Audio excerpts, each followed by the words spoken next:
Kas on oluline, kus asub katuseakna käepide? Me aitame teil valida oma kodule õige katuseakna, olgu see ülalt või alt avatav. Kui akna allosa on põrandast 80–130 cm kõrgusel, soovitame ülalt avatavat akent. Akent on lihtne avada ja sulgeda ning selle alla on võimalik isegi mööblit paigutada. On oluline, et ülemisele käepidemele oleks seistes juurdepääs. Seega peaks käepideme kõrgus olema 185–220 cm põrandast, olenevalt pereliikme pikkusest.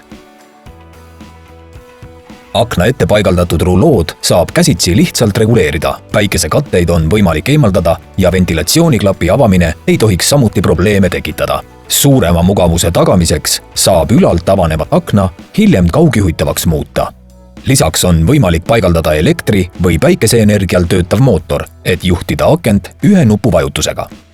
Kui kasutate ka Velux Activit, saate oma aknaid reguleerida mobiiltelefoniga ükskõik kust. Tänu sellele on teie kodu sisekliima palju tervislikum. Madalale paigutatud ülalt avanevate akende lisaeelis on see, et saate istudes õue vaadata. Kui akna alumine osa on põrandast 130–150 cm kõrgusel, soovitame kasutada alt avanevat akent. Sellisel juhul ei saa te mööblit otse akna alla paigutada, sest see takistab akna avamist ja sulgemist. Võib juhtuda, et te ei ulatu akna ülaosani. Sellisel juhul saab turvarulood ja päikesekatet reguleerida ainult elektri- või päikeseenergial töötava puldiga. Sisemiste aknakatete tõstmiseks ja langetamiseks võib olla vaja varrast.